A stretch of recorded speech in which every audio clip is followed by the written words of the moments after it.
Hello, it is FMC. I am Jeremy. That is SP3.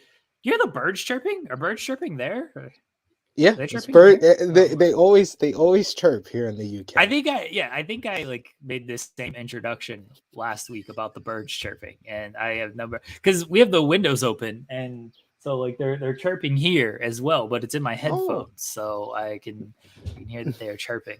So, the lovely birds are chirping, which is great. How you it, doing, it might buddy? be it might be my new mic too that I got for my birthday, so it might be that as well. I'm Nice. doing I'm doing okay. I got a little bit of a sore throat, but I'm working my way through it. Got a lot of content to produce during this whole weekend. It's gonna be a crazy weekend, but I'm happy to be here with you. We're on a little bit later, so don't adjust your screens. We're starting a little bit later because Jeremy's a hardworking man, and we're here to talk some NBA, so a little bit of NHL, maybe some No, Challenge All Stars. absolutely no hockey talk. None. I hope Caden doesn't pop up in the chat because I'm very depressed about hockey. Uh, are we here to talk about NBA SP3? The playoffs still suck. We said it last week that the playoffs suck. We're not getting any good games. We got maybe two good games in the last week. The Golden State comeback in Game 3 was good. That was a Yes. fun game. And then whatever game it was with I think it was also Game 3, Miami and Boston, where Miami jumped out to a big lead, but then Jimmy Butler got hurt, and so Boston was able to come back in that one. Like that game was good, but it felt kind of hollow that it was good because Butler got hurt, and then Boston just won the next two in blowouts anyway. Just more blowouts. SP3. Congrats to the Warriors. They won the Western Conference. Steph Curry actually won a trophy in the playoffs. Good As for him. predicted by SP3 at the beginning of the playoffs, I said the Warriors would make it to the NBA Finals. Jeremy was still believing in Choke P3 I and the was. Suns. And Don't I go well. said the dynasty would be back 6 NBA Finals in 8 years.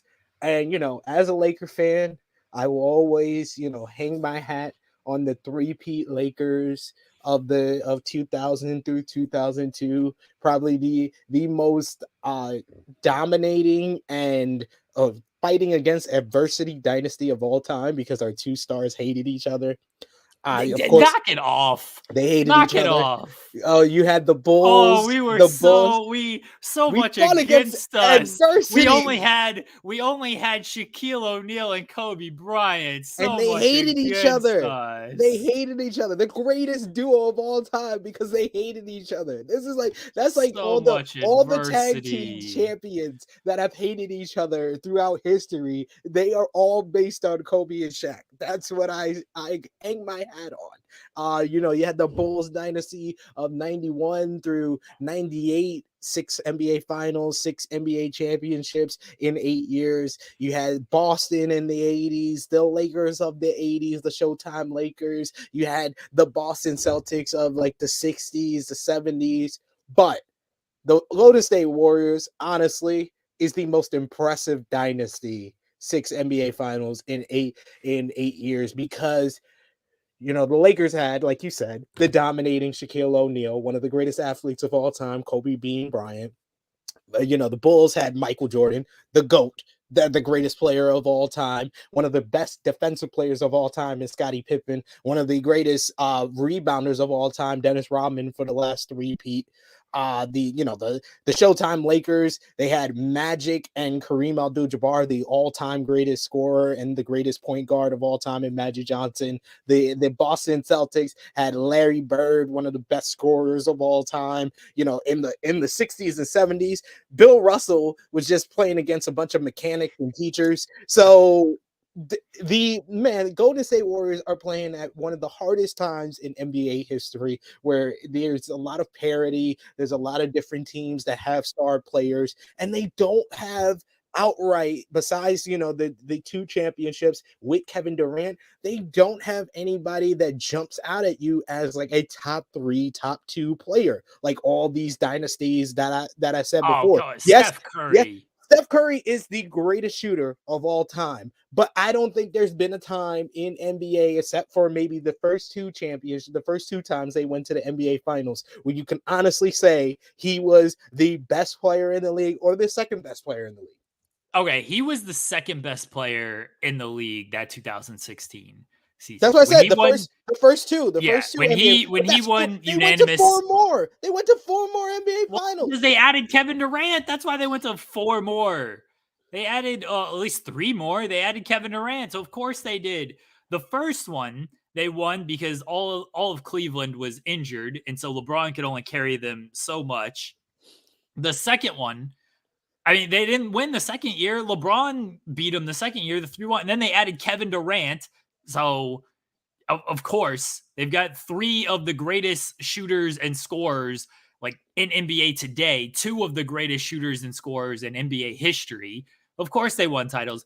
This year is probably their most impressive because even like they're older now, they had to actually battle back through some things. People were kind of like writing them off. I do think in our like preview to start this season, we were both very high on the Warriors Yeah. because we thought they were going to be healthy. Clay came back. Like they got off to a good start. They got injured and then they went on a downswing at the end of the season, but they entered the playoffs pretty healthy. And we saw what they did in the playoffs. They beat Denver, which was a bad matchup for Denver. They beat Memphis, which Memphis, gave them a little bit. The jaw injury changed a little bit, but they were still going to lose that series. And like they just dominated the Mavericks. Like the games really weren't that competitive. So good on them. Like the Warriors, they're back. They still, the thing with the Warriors is they still had their big 3. And as long as they got those 3, and as long as those 3 are healthy, they're always going to be in some type of position to succeed. The fact that Jordan Poole emerged, the fact that they utilized Andrew Wiggins the way he needed to be utilized. And then they just got other role players. Kevon Looney is still there. Kevon Looney, by the way, one of the greatest NBA 2K assets you could ask for. Yes. I trade for this man all the time. He's like 27 years old, and for some reason they still treat him like he's this emerging prospect and stuff. You can get like a first round pick and then like a 21-year-old prospect if you just do Kevon Looney in the trade finder. Just He's a great asset. Always getting the good trades for Kevon Looney. It doesn't make any sense. I'm able to get like people like freaking Siakam on the Warriors in 2K without trading Wiggins or Poole. I could have a team with Siakam, Green, the Splash Brothers, and Poole. So yeah, I mean, I would agree with you. This year is the most impressive because they had to deal, Clay was out a full year during the bubble season. Then he was out pretty much all of last year, except for maybe a game or two. And then he missed all of last season. Oh yeah, he missed all of last season as well. And he missed the first half of this season. So to come back, to get into shape, and he's really like he hasn't played consistently throughout the playoffs, but when it's a closeout game, that's the guy you want on your team because he seems to be the guy that just saves these Klay Thompson games for the closeout. 32 points in game 5. That was impressive as hell. We all know about game 6 Klay against the Grizzlies. That's the guy you want, and they have to be considered the favorites. And I absolutely love Draymond Green. Draymond Green, I said it before, I'll say it again. He has a future. He should be one of the highest paid NBA analysts in the game because he keeps it so real. Did you see the post show when they went on with the inside guys? And Shaq asked him straight up. He was like, who do you guys want to play? And, Green gives them the typical answer that the NBA players should give, like, oh, both teams are a threat. Both teams are like this. And it's like Shaq. Shaq was like, Draymond, I know you. Who do you want to play? And he was like, you're asking me who do I want to play? Who do I think we're going to play? We're going to play the Boston Celtics. I was like, only Draymond Green would answer that question. Any other NBA player would tiptoe around that answer. That's why I love Draymond Green. And I do think one of my predictions was false. It does look like the Boston Celtics are going to beat the Miami Heat. It does. And Matthew Makovsky asked, as a Warriors fan, who do we cheer for? You going for the Warriors? Yeah, pretty much a conference rival, division rival, or do you go for Boston, an all-time rival? What are you doing here, We're not SB3? we're not going for the Boston Celtics, Matthew. As a Laker fan, I've always when the Lakers were struggling and we couldn't make the playoffs, when we had the baby Lakers with D'Angelo Russell and Julius Randle and Lonzo Ball and Brandon Ingram, the best team to watch and the most entertaining team to watch was the Golden State Warriors. So I have succumbed to the fact that if the Lakers aren't in the playoffs, if the Lakers don't win a championship, I am totally fine with the Golden State Warriors winning the championship. I'm not going to go nearly 70 freaking years of having the Boston Celtics be so ahead of us. And they played catch up. Kobe Bryant winning 5 championships, LeBron with his 1 championship in the bubble. And then 2 years, and that ties us with the Boston Celtics all time with 17 championships. And then 2 years later, the Boston Celtics are going to win the title and get ahead of us again? Hell no! I've been rooting against the Boston Celtics this entire playoffs, and it will continue until the Boston Celtics are eliminated. I'm going with the Golden State Warriors over the Boston Celtics in 6 games. Let's go back to the Celtics and Miami real quickly. First off, this series has sucked. It's been I Yes. expected like a rock fight of a series because both teams are very good defensively. My issue has been the games just haven't been very good. Like I'm fine if we get like a rock fight, like defensive struggle, but we still get like close games. Like if it's going to be like 80-83, I'm sure the basketball is not going to be good, but at least it's close and it can come down to like crunch time and you could just see how it plays out with everything. Not getting close games is just the worst. Like these blowout games are just awful. I don't know what Miami was doing in game 5. Like they looked out of it. It looks like everybody is injured on that team. Tyler Hero's not playing. Butler's dealing with a leg injury. Kyle Lowry's dealing, I think, with a hamstring injury. Bam he had one good game and then disappeared completely again. Um, it's been a bad series, honestly. It's been a bad series. Boston has looked very good. Boston seems mostly healthy. I know Marcus Smart and Robert Williams are banged up a little bit, but Boston seems mostly healthy. I'd like Boston to just close it out. Let's get to Boston and Golden State. I think that'll be the toughest test for Golden State. It's not that they've had an easy path to the finals. You play who's in front of you, right? But I mean, the Nuggets, they were undermanned. I know you're going to use, but they had the MVP. They had Jokic. They should have been able to do something. They should have. Shut up. You're getting muted. They were undermanned. The Nuggets never really stood a chance in that series. The Grizzlies, good regular season. I don't think we like fully bought into them in the playoffs. Bane was a little banged up heading into the series, and then Ja got hurt. But the Grizzlies they actually matched up like decently well with the Warriors because of their defense, but their overall scoring was gonna be tough. And then the Mavericks, fair credit to them for beating the Suns. The Suns completely like choked that series away, especially in game 7. I mean, even game 6, like they had 2 chances to close it out and they didn't. But the Mavericks, just an underman team who they had to take the Houston approach to beat them of you need one star to carry you, and then you need guys to hit threes. And like the Warriors have seen that before. They knew how to stop that. They're like, all right, we're just going to play. We're just going to do what we did to Houston. And look, if you guys are going to knock down your threes like you did for the first half of game 3 and like you did for game 4, cool, great. Like, well, was it game 2 or game 3, whichever series or game. It was. I think it was game 3. Game Okay. 3 was the game with that Wiggins poster, which we haven't talked about. Oh right, yeah. God, Yeah, that was. My God! And I'm this was the first time all season that I was like so mad at the Luka flopping because those referees are just so stupid. Like he did not even touch his face. This dude comes down off the dunk and he's like, "Oh," I'm like, "Oh God, man!" Now I understand why Lil Wayne hates your guts. Okay, Luka's so good. He's so good.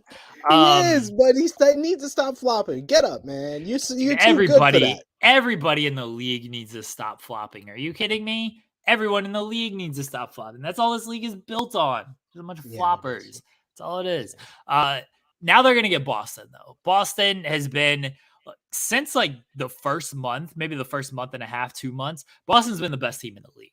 Their defense is at the top of the league. Their offense is at the top of the league. Like they've been the best team in the league. They swept the Nets, which nobody saw coming. Nobody saw them sweeping the Nets coming. They beat the Bucks. The Bucks were undermanned, but without Middleton, but they still beat the defending champions. They beat the top seed. They've had a tough path. They are battle tested here. And yeah, they caught some breaks as well with no real breaks with the Nets outside the Nets just ended up being a mess. But the Nets are healthy. Ben Simmons, but Ben Simmons didn't play anyway. So like I'm not using that. But they, Middleton was hurt. That helped them. Miami's a little bit banged up. That helped them. But much like the Warriors, you beat who's in front of you. And when you look at it on paper, they've had a much tougher path.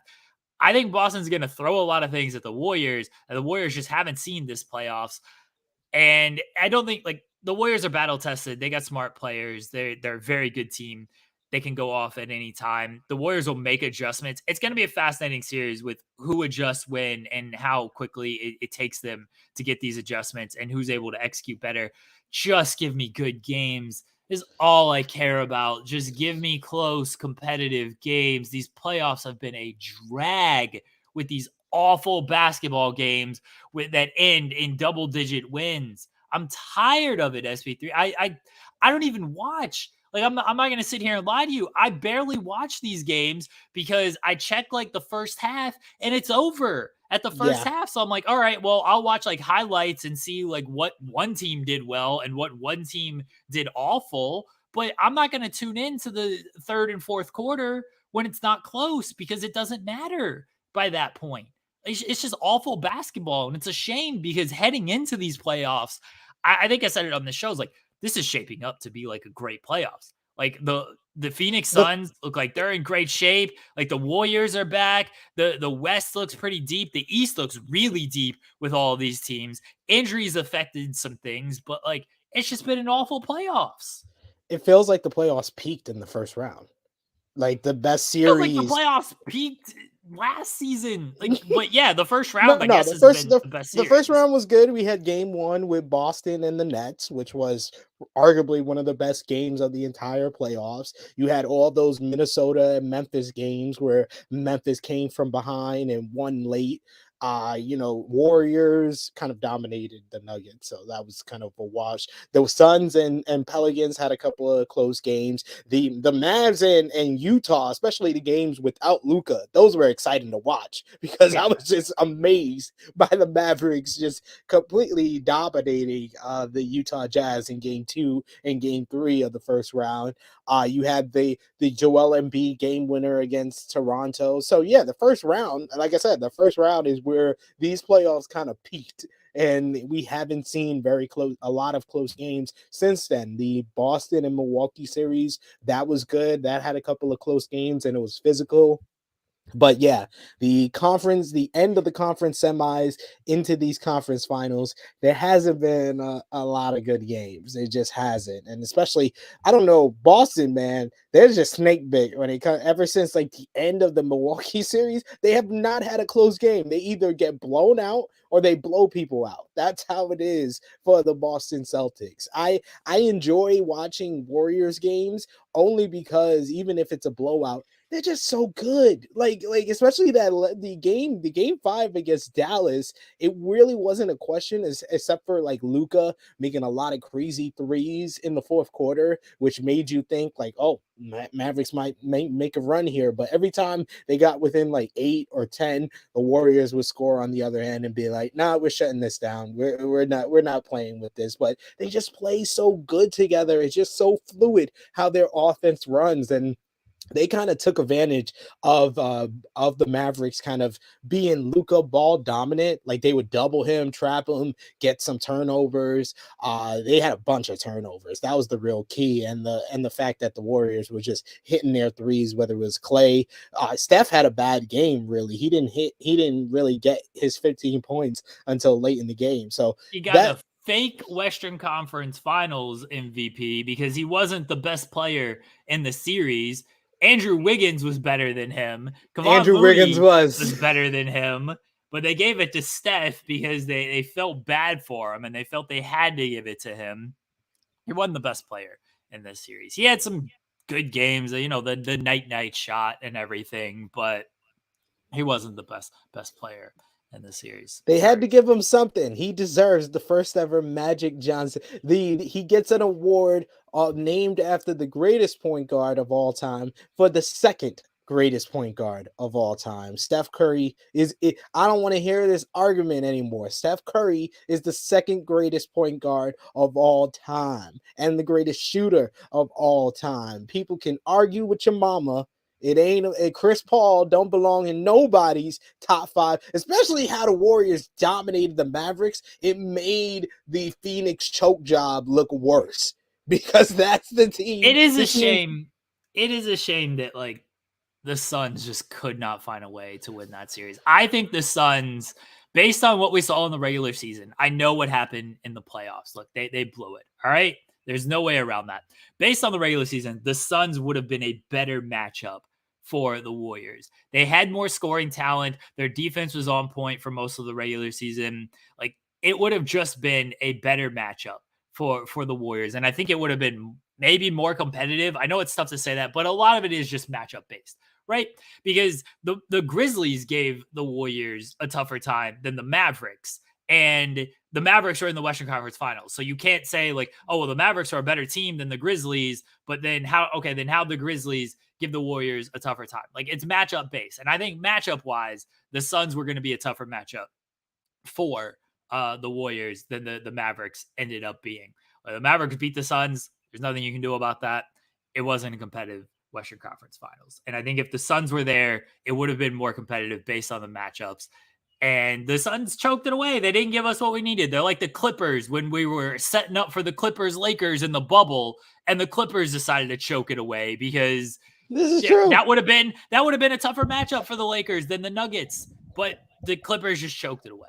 And we didn't get the matchup we should have had in that Western Conference Finals, just like we didn't get the matchup we should have had in this Western Conference Finals. And we're still waiting for the Clippers to make NBA Finals. We're still waiting. Hey, look, bless them. Maybe next season will be their season. They got into the lottery. We got 2-12. I love that. I was happy. I was happy for y'all to get that second pick because it's been so many years that y'all like just get out of that top five, just getting out of there. Who do you think you're gonna get at the number 2 pick? So yeah, we didn't talk about this last week. I have doubts about Chet Holmgren. I really have. Like the more I read about him, the more I just like doubt things with him. I think Paolo and Jabari might be more of sure things. Like Chet Holmgren seems to have the higher ceiling because he's nearly 7 foot, might even be 7 foot, but like he's a center who can dribble like a guard and shoot like a guard. But I do have very big concerns about just how thin he is and just getting banged up in the post and everything. Like I have concerns when it comes to that. Paolo and Jabari seem like more of sure things, can create their own shots. I know Bencharo's defense isn't like great, but he's a good playmaker, good scorer. Same thing with Jabari. I think Jabari goes first, and then the thing with OKC is you don't know what they're actually doing. There's been talks like Kings people are saying, oh, the Kings are going to move up to number 2 and they're going to trade number 4 and pieces for number 2 and get that. And then like, if you're OKC, so you're taking Jalen Ivey, like, are you taking another guard? We already have Shea and Giddey. That doesn't seem like it makes any sense.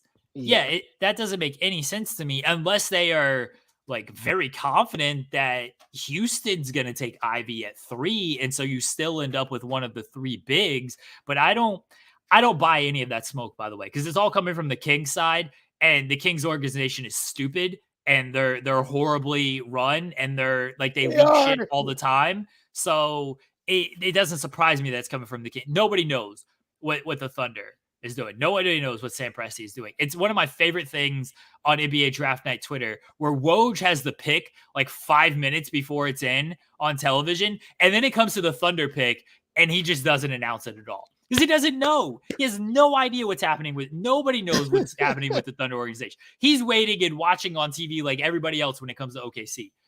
They don't leak anything.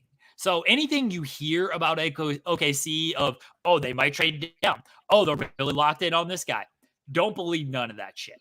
All right, because it's not true. It's absolutely not true when it comes to them.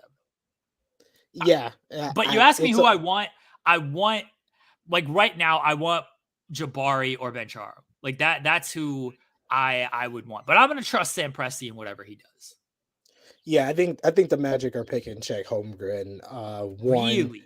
yeah, because they always get a big man when they're the number one seed. They got Shaquille O'Neal, they got Dwight Howard, and now they're gonna get Chet Holmgren. I don't know if Chet Holmgren belongs in that pantheon of number one picks from the Orlando Magic, but I think he is gonna be a solid NBA player. He's gonna put on some weight because he has to. I didn't realize he was that thin either. Like I thought Yeah. he was a little bit more stockier because of his 2K model when I played the long association series seasons and I do multiple drafts. He always looks bigger there, but when you actually see him, he's very thin. So I think he is going to put on some weight. I think he's going to be impressive in the combine, and I think the Magic kind of had to take him because he's been described as the generational talent in this draft. If I'm the Thunder, from what I seen, you can't go wrong, honestly, with either Jabari Smith or Pablo Banchero. I think Banchero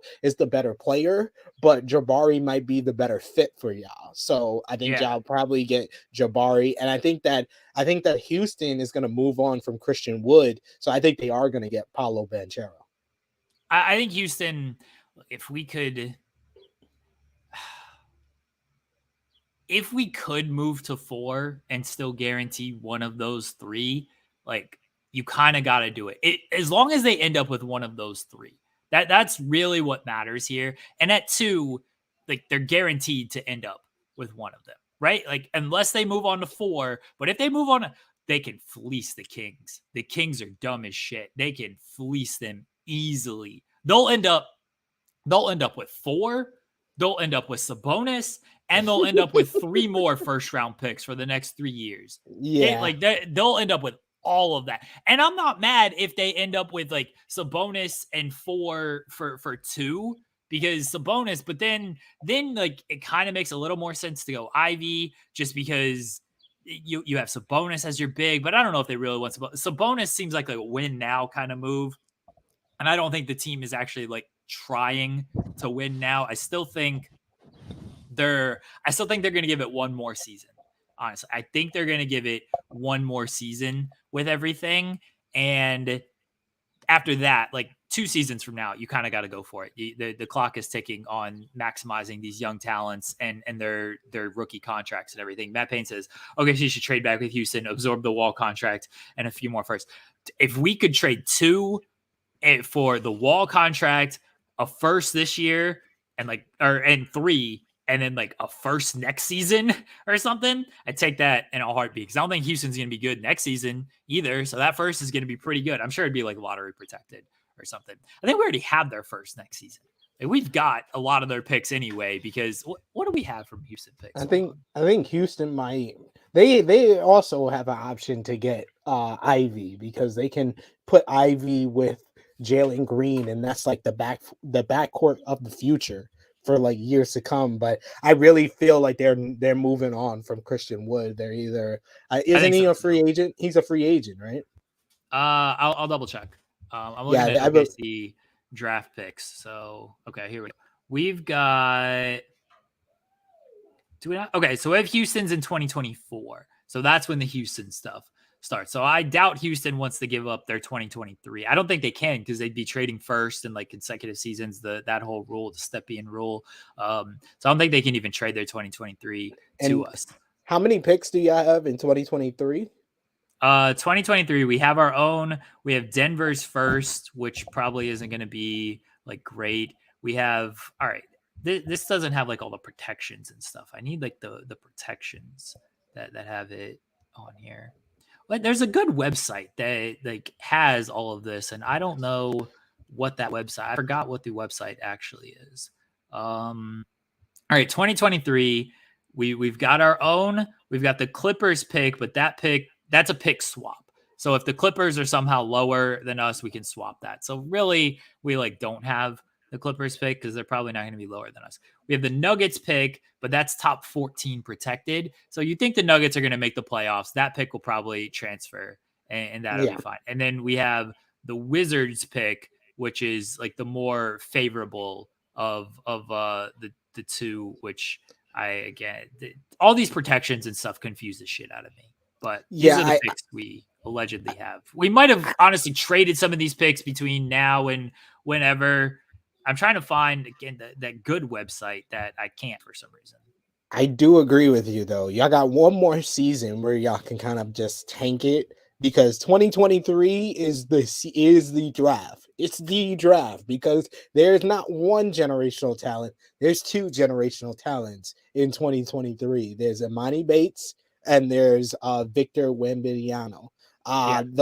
Those two you need. I hope that you guys get your luck still shines over to 2023 because if you can get a top 2 pick in that draft, you're guaranteed a generational talent. So hopefully OKC didn't use out all their luck on getting the number 2 pick this year, where there's three guys who can, Chet is kind of viewed as the generational talent, but I think him, Jabari Smith, and Paolo Banchero, they're going to be all in the running for rookie of the year. Of course, there can be other guys that can beat them out for it. Jalen Ivey's really good. There's a couple of other guys that are in that conversation too, but I think it's those three bigs that are kind of the guys that everybody's looking at to be the standouts from this rookie class. But Wembanyama and Bates, those are two guys that are going to be the faces of the league for like the next 10 years in the next draft. That's what I believe. See, the 2023, we really just have our own because everything's protected. Like the Washington pick is protected. I found it, by the way. It's realgm.com has the good guide to everything. Like the Washington pick is protected 1 through 14. So that's not going to transfer unless Washington makes the playoffs. The Clippers is a pick swap. We have Detroit's first round, but that's protected 1 through 18. So that's not going to be a lottery pick. Then we have Denver's first round, but that's protected 1 through 14. So that's not going to be a lottery pick. So really the only pick we have for 2023 that would be lottery would be our own. And that's why I think that I think that they'll let this season play out. Look, if the team is actually good and they make noise, they're not going to tank on purpose. They're just not. But Sam Presti said it himself. If by the end of the season it's pretty obvious that they ain't making the playoffs, they're not competing for a play-in, they will start to rest guys and they will start to tank. And I mean, every team does this. It's not like this is not an OKC thing that like, oh, they're, that idiot who's like, they're a black eye on the league. Every team fucking does this. Okay. They do. Yeah. Lakers did it. We did it for years after Kobe got hurt. Kept getting hurt in his last couple of years, especially with the years where he would get like hurt early on in the season and be out the whole season. We started taking, trying to get draft picks for an eventual trade. We didn't get early draft picks to groom these players because we're the Los Angeles Lakers. We don't do that type of stuff anymore. Trade your picks. LeBron's still mad they hadn't traded this first yet. Wait till the draft. They're going to trade that first. I could see OKC potentially trading number 12 for a future draft pick. There should be like some good talent at number 12, but they did this last season with Sengun when they like he was on the board and everyone was like, oh, they can get their big right here. And then they traded it for basically like 2 first round picks. Like Sam Presti ain't afraid to kick the can down the road a little bit here. I think next season is kind of a punt for them. The season after is when it's like, all right, you got to start making moves here and start competing. Yeah, and there's some good players like later on in the draft. I'm looking at the board right now, like Jalen Durant. He's really good. Yeah, he's been. Everyone really likes him to possibly go to OKC. Which, if he's there, he might be taken. Definitely do that. I could see y'all kind of moving up to 10 if you think the other teams might get him right before 12. Johnny Davis is really good. Mark Williams from Duke, he's really good. The kid from Kansas, Oche, he's good. Ty Washington, late round pick. I could see Lakers kind of trading one of our old dudes for like maybe a late round pick if any of those guys are still on the board. Sam Press is gonna fleece somebody on draft night. You just know it. He is. This man's He always gonna does. fleece He always somebody. He does. does. Matt Payne says Woods' deal is up after next season with an option. So Yeah, but I think they're going to trade him. Either which is in the possible. draft. Either in the draft or during the offseason to get some type of value off of him because they don't plan on re-signing him after the next season. So that's why I say I think they're going to move on, and I think they're more likely they're the one that's the mystery here. So that's why I don't think it's like a safe idea for the Thunder to move down to 4 because Rockets could go either way. They can get Jalen Ivey and have their backcourt of the future with Jalen Green, or they can move on from Christian Wood and get Paolo Banchero as his replacement. So yeah, I don't think they're moving to 4 unless there's like assurances from Houston that they're not taking one of the big. And even then, like, are you going to trust what Houston is doing? But I watched Carolina Panthers Confidential of Camp Confidential, like behind the scenes of the draft. I don't know if you've seen like behind the scenes like draft stuff, whether like any sport, but these GMs and coaches, like they're calling each other. Like Carolina's calling New York, and New York's picking 5, Carolina's picking 6, and they're like, hey, you going, defense, or you going offensive lineman here? And the Carolina GM is like, because the Giants had pick 5 and 7, like you should just go defense here and take your offensive lineman with number 7. Like they're all calling each other, trying to get this information and stuff. So I'm sure Sam Presti might be calling, be like, hey, what are you thinking at number 3? Like, are you going Ivy? You going one of the bigs? And if he's been told like they're going Ivy, obviously you got to trust them. But if he's been told like, hey, I think we're leaning towards Ivy, then Sam Presti might be like, okay, well, if that's the case, sure, let's get number 4. Let's trade back, and then we'll still get one of the guys that we want. So we shall see. We have Caden here to talk about some hockey. Let's flip the penalty box graphic. There we go. There's the penalty box graphic. Caden is here. Caden, how are you? I'm so tired. I don't want to hear it. Lovely. I don't want to hear this. Oh, this week was a week. I don't want to hear any of this. I've had a tough week too, Caden. We're all mourning out here. We're all struggling. We're all struggling out here. All right. I'm sorry. It's been a tough week, buddy. I feel like it's been a tough week for a lot of people. So I'm sorry it's been a tough week. Well, let's talk a pretty boring week in hockey because there really was not much that was exciting until the Battle of Alberta was fun. The Battle of Alberta was the game last night was interesting. Do you think it was kicking? I think if you want to believe it was kicking, then it was kicking, but I don't think it was like actually intentional that Blake Coleman kicked that in. Yeah, they've been allowing redirects, and so to give some background, because I know SP3 is probably extremely confused. Last night during the Battle of Alberta between Edmonton and Calgary, the game was tied 4-4. Calgary scored a goal with about 5 to 6 minutes left to take the lead 5-4. It was then they had a coach's challenge to review the play because the puck went off of a skate into the back of the net. And the throughout this year, the NHL has allowed redirections off of skates as long as there's not a distinct kicking motion. The referees and the video challenge in Toronto ruled that there was a distinct kicking motion, called back the goal. Game went to overtime. Connor McDavid won it in overtime. The Oilers advanced. So Calgary did not win because of that call. So everybody's kind of debating right now if it was a kick or not. I don't think it was a distinct kicking motion, which is what you need to you need 100% confidence to overturn it. So I'm saying that the refs screwed them here. Yeah, I don't think it was the right call. It didn't look very distinct.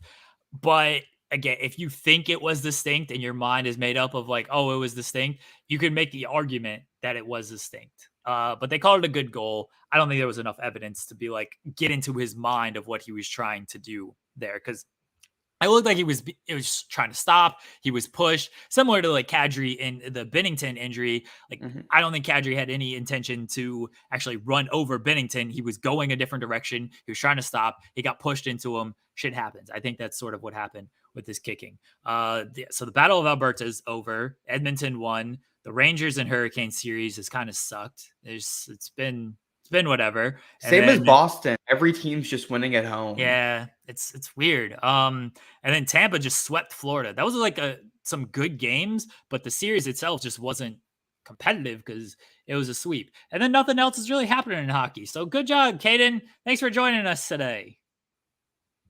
You want to plug anything? 10 Count Wrestling. There you go. Thanks, buddy. That was like the quickest version of the penalty box. Well, I mean, the penalty box is only 2 minutes. Sometimes there's 5-minute majors and 10-minute misconducts, but nobody actually sits in there. They scored on the power play. All right, they scored on the power play.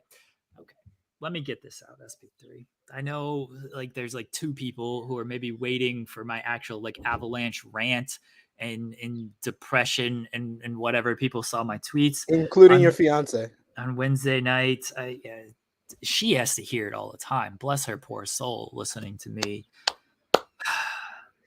They're going to lose this series, SP3. They're going to. What's the series?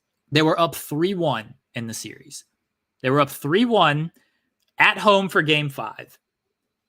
They were up 3-0 in game 5. They gave up a late goal in the second period to make it 3-1. Fine. 3-1 going into the third period. A 2-goal lead at home. 2-goal lead is often described as the worst lead in hockey because, like, the next goal, the team has the momentum. Like, whoever scores the next goal, like, it doesn't guarantee victory, but that's the team, like, that kind of decides things. And the Blues got the next goal. And then they scored again with, like, 5 minutes to go to tie it. 5 minutes to go, maybe 6, whatever. But, like, they tied. So it's 3-3 now. 3-3 after up 3-0 at home. Nathan MacKinnon scores one of the prettiest goals you'll ever see. If you like Twitter search Nathan MacKinnon right now, SP3. Look at this goal. All right? Because it's going to be like one of the top things on there. Let me know when you have this pulled up. I know you're not a hockey fan, but you should definitely be able to appreciate just how beautiful this goal is. I'm not a hockey fan, but I am a Mighty Ducks fan, so I appreciate good hockey. This man went to a one-man flying MacKinnon? Yeah. How do you spell that? MacKinnon.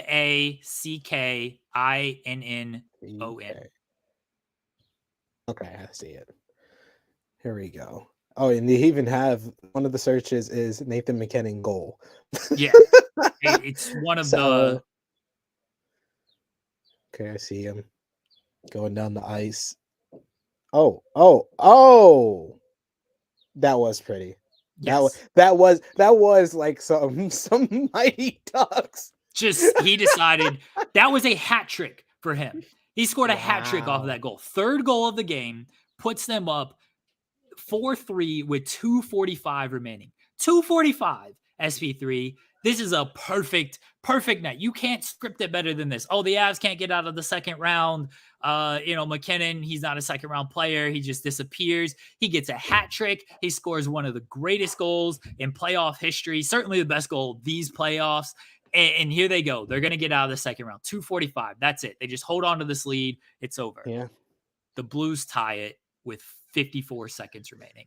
The Blues win it in overtime, like 3 minutes in, on just a harmless looking shot. Our goaltender can't make a save for some reason. I have no idea what happened to Darcy Kemper in the playoffs. He's been trash, just like Grubauer last season. Just great in the regular season, turns in complete trash in the playoffs. I don't understand it. It just the most maddening thing ever because goaltending decides so much in the playoffs. Lose in overtime. It's a 3-2 series. Game 6 is tonight. We're going to lose tonight 4-1. All right. This is not a prediction. This is a spoiler. Blues win 4-1. I tweeted this before the series started. They released the schedule. I saw game 7 was on Sunday, the same night as Double or Nothing. And This is I true. knew right then and there, this series is going 7 and the Blues are going to win in 7 because what's the most miserable outcome for me? This is all that matters. The rest of the world is not affected by these games. Only me. All right. What's the most miserable outcome for me? Having to watch AEW, which is a great show, having to watch this, having to work during AEW while also trying to pay attention to game 7 between my hockey team. And then what makes it more miserable? My team losing. And then instead of being able to like sulk and cry or go for like a 3-hour walk, which I love to do after tough losses, I have to keep working. I have to listen to Tony Khan give the same answer 3 million times to these questions. I have to listen to Tony Khan speak for 3 hours. That's the worst outcome for me. To watch my team lose game 7 and then still have to work and do a bunch of bullshit transcribing. That was the worst outcome. I said it before the series started. Here's what's going to happen. It's going to happen, SP3.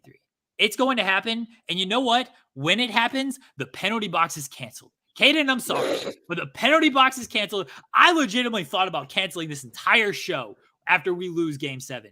This is how depressed I'm going to be. And it's more depressive that they even got up 3-1. And it's more depressive that how game 5 unfolded. I wrote, nobody see this, but I want this on record. All right. I want this on record. So this means we're doing MMC on Monday, right? Yeah. FMC is canceled after Sunday. Okay, everybody? We're canceling FMC. Look at this, SP3.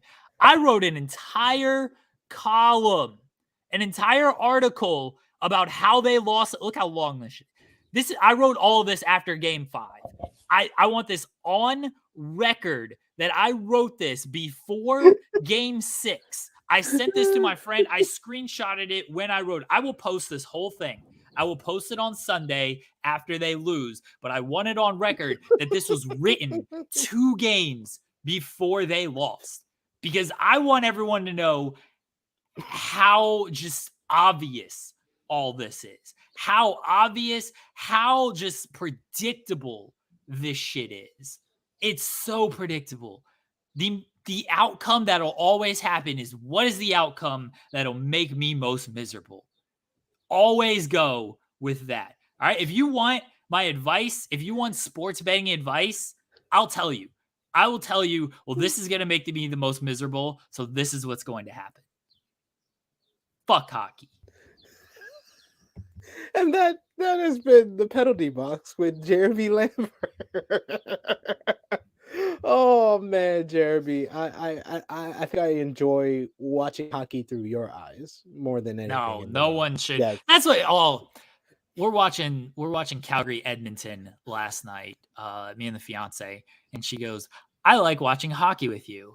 And I'm like, do not lie to me. Do not tell me you sit here and you actually enjoy watching these games. Like maybe when my team's not playing, it's a little bit because like I'm enjoying those games too. I know she is just bullshitting me when she tells me she is enjoying sitting there watching. My hands are all clammy. My heart's beating. I'm like clutching my shirt. I don't want to speak to her. I love her to death. She's the love of my life. I don't want to talk to her. I like if she tries to like talk to me, I'm just like, baby, just stop, please. Like just she knows me well enough to like understand where my head is at with this stuff. And you know, she does a very good job of like trying to calming me down and like reassuring me and everything. She's great. She bless her for putting up with this version of me because it's the worst version of me. But she outright liar saying that she enjoys watching hockey with me. Just a complete lie. She's like, well, regular season. I was like, yeah, regular season. I don't care. I don't care that much about regular season. If we lose a game, who cares? If we win, great. Playoffs, no one enjoys watching hockey with me during the playoffs. I don't enjoy watching hockey with me. I do. No, I do. because you don't actually have to watch it with me, SP3. You just have to do this show with me. You don't actually have to watch the games with me. I remember last year during the playoffs, we did a live stream. We did a watch along. It was myself, Wilkins, and Joel Pearl. Game 4. The Avs are up in the series 3-0. First round. They're up 3-0 in the series. Game 4, if you lose, it's like, whatever. Clearly the better team St. Louis, oddly enough, clearly the better team. And the Blues score first, like 5 minutes into the game. It's like we're down 1, 5 minutes in. We're still up in the series 3-0. It's 5 minutes into the game. There's a lot of hockey left to be played. I went off on them.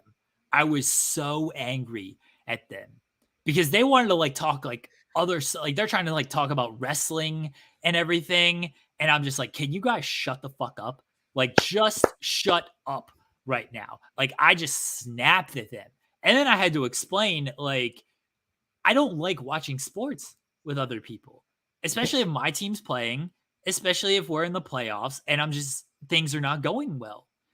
I know we've talked about this, like watching the Super Bowl 50 when the Panthers were in it. Like I was at a party and I was just super agitated with everybody. Like, don't watch sports with me, everyone. Don't watch my team with me. I'll watch any other team with you. That's fine. Cool. You don't want to watch my team with me. I don't want to watch my team with you. I don't want to watch my team with myself. It's all stupid. I get very stupid during this. I know it. I know it beforehand. I know it after the fact. In that moment, I don't know it. I don't know what's going on. I'm just angry and mad at the world. It's dumb, SB3. It's so dumb. And when this show is canceled next week because we lose game 7, dude, we're going to have to. So it's not a bit. We are moving the show probably on Mondays. I think, because that worked well a couple weeks ago. We're going to do this show Monday morning. I'm going to be running on like 3 hours of sleep because I'm going to be up till 3 a.m. transcribing AEW stuff. I'm going to be so angry at how game 7 plays out and this loss. And I don't know what's going to happen, SB3. I really don't know. I might ban everybody in the chat. I might go crazy and just like quit all my jobs. I might call Sean Ross Sapp live on the air. And like, I joke around and say like, fuck Sean Ross Sapp. It might not be a joke this time. I might just tell Sean Ross Sapp, like, you know what, Sean, I can't do this anymore. Okay.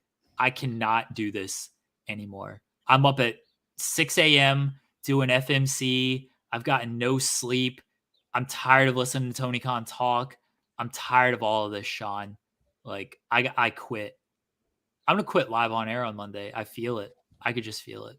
This is a draw. This is a draw, ladies and gentlemen. You know what you're gonna get on the first MMC had me celebrating Choke P3 and the awesome cold open of me laughing at finding out the score of the Suns versus Mavericks game 7. And now MMC 2, you might get Jeremy to quit Fightful live on air. I feel like it's gonna happen. I really do. I'm preparing you know what? for it. I'm gonna send my good vibes to you and the Avs. I'm rooting for the Avs now. I hear Sidney Crosby is out, so I didn't have a team to root for. My namesake. I never root for New York teams unless it's the Yankees. So I'm rooting for the Avs. That's what I'm gonna do. Now, well, I'm sorry to say that it's not going to go well. It's not.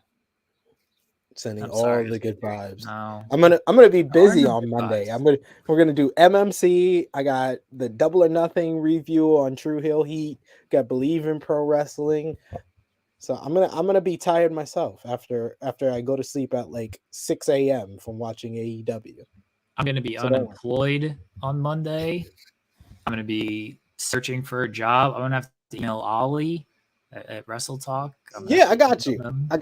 They've been giving me extra stuff to do, so I might have to stop doing the news writing. So there you go. I don't want to take opportunities from you, but hey, it's fine. It's fine. I rather write scripts for videos and stuff like that. But I'm gonna have to email just everybody. I'm gonna have to email Dave and Mike and whoever's at Wade. I have to just email all these people. Hey, they all take stories from you anyway, so why not? And just Yeah, hire that's you true. straight up. So That's true. Well, Sasha, well, Sasha, I'm sorry that Alabama lost, and it's hard, man. It's hard that sports are trust this me, Sasha, this I'm a controlling. Lakers fan.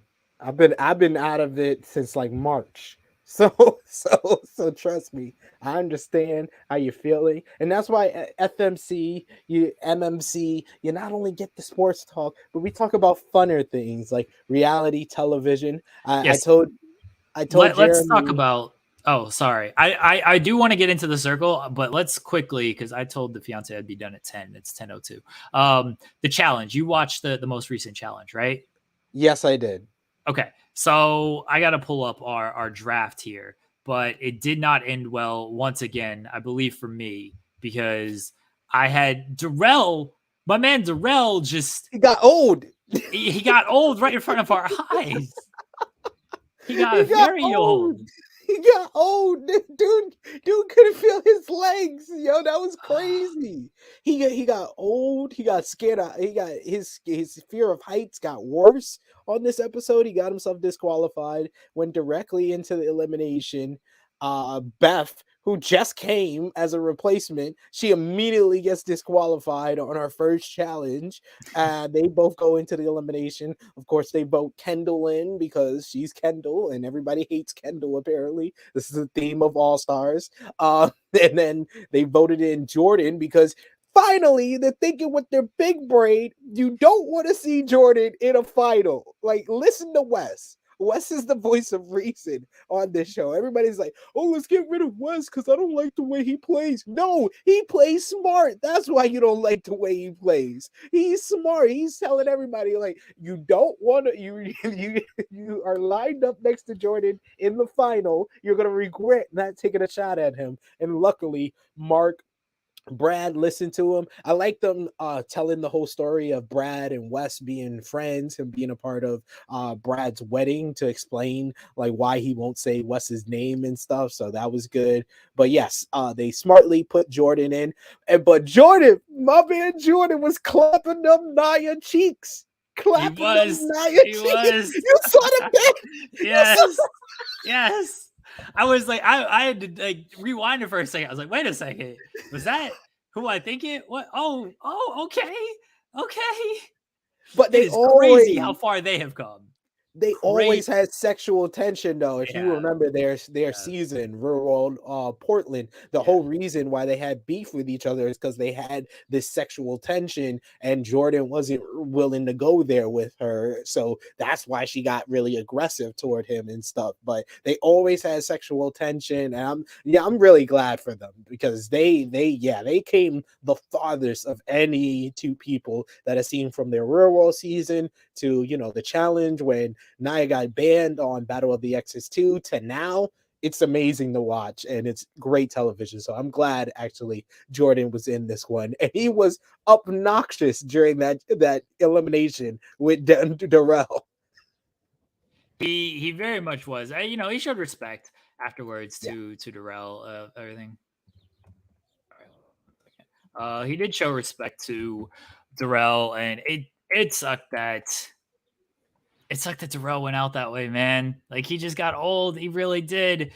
And then Beth is in there. Beth meeting Kendall. Like I don't know what we're doing with Beth in our draft. Did we just have her as a wild card? And like, if Beth wins, this, we all deserve to have to do these PowerPoint presentations. That's where I'm kind of at with this. If they let Beth win this thing, we all should get punished for it.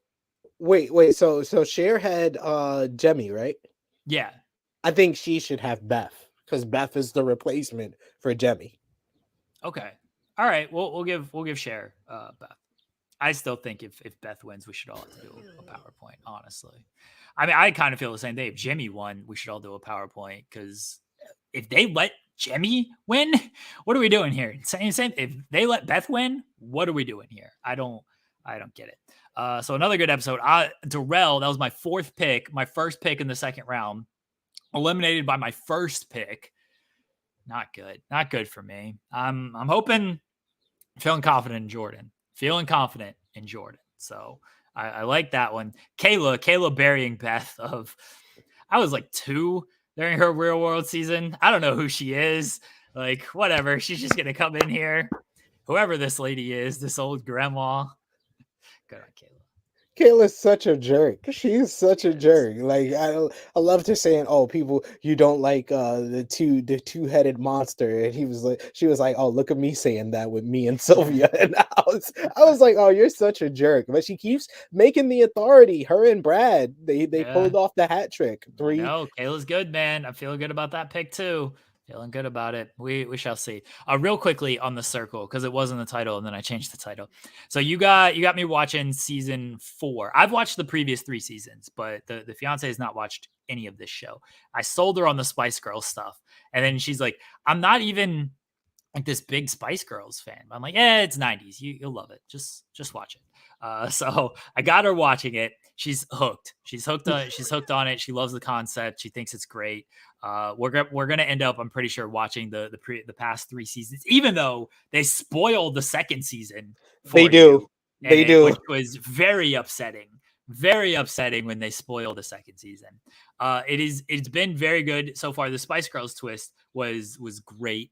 That was them being in there and then playing off each other. That was very fun.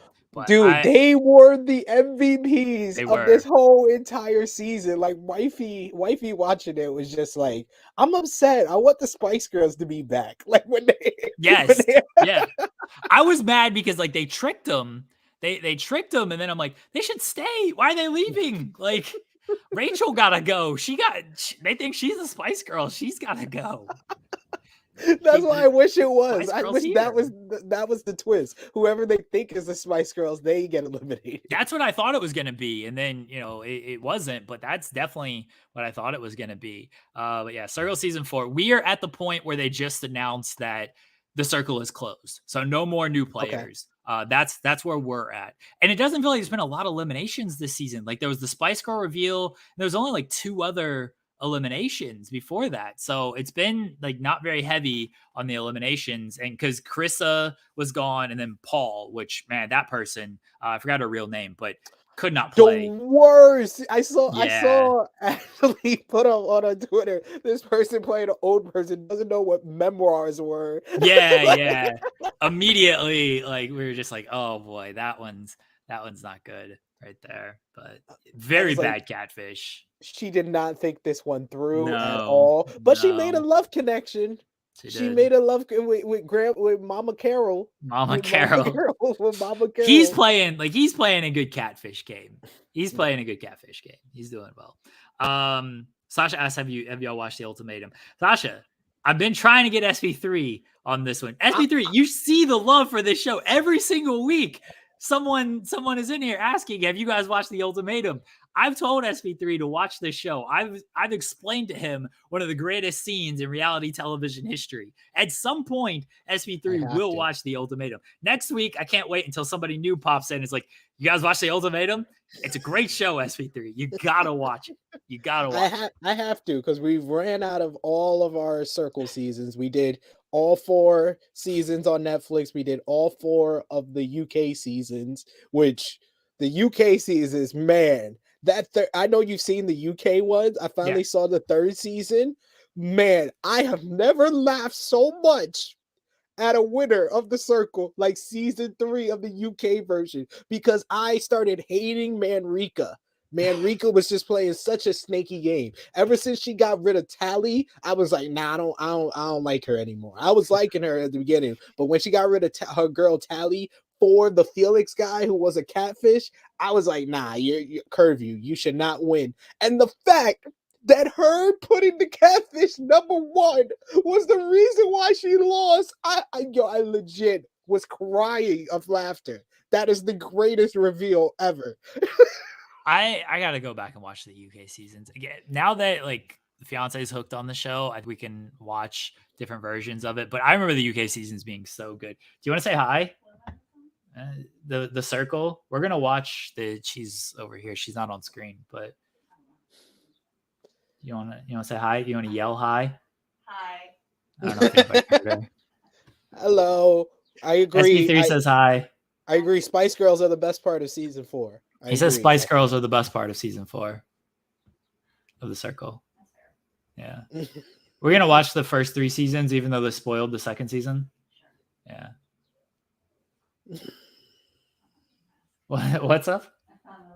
Oh, okay. It's been the chat is saying hi. Look at that. She says hi, chat. It's been a long week. She's exhausted. She's exhausted. It's fair. I understand. Throwback says, let's go Celtics. I just started watching The Circle. I've been hooked. Love you guys. Keep it killing it. Thanks, buddy. And congrats on the show. I know you sent me the link last night. I've been off of social media, and I apologize for that throwback. But I hope everything went well yesterday. I'd completely forgotten about it as well. And then, yeah, it's been a stupid week. It's been a stupid week here. And he says, are you guys Star Wars fans? What do you think about the Obi-Wan Kenobi show? I'll watch some Star Wars stuff. I'm probably never going to get around to watching this Obi-Wan Kenobi show. I've watched both seasons of The Mandalorian. I didn't watch the Boba Fett series. I watched the first 2 seasons of The Mandalorian to do my friend's channel, Jimmy Macaram YouTube channel, where we do TV reactions to series. We're about to finish Ozark, and then we're gonna move on to Obi-Wan. Yeah, Ozark is amazing stuff. So check that out. I heard that's really good. Again, another show that I'd like to watch, but I just know I'm never gonna get around to it. It's just there's not enough time, and there's just too much to watch. All right, yeah. Such as we've been draining emotionally, so social media rest is good self care. Yeah, I've kind of just after yesterday, I'm probably just gonna be off social media at least through the weekend. I just can't do it smart right now. But if anybody does need me, you can DM me, and I will try to reply. What's up? Oh, okay. Do I need to be closer to say hi? No, everybody heard you, I think. Oh, okay. Yeah, we heard you. Unless you want to say bye to everybody, because I'm finally about to wrap up the show, and I'm sorry for going over time. Okay. Bye. All right, everybody. Thanks for joining us. The show will be officially canceled after Sunday.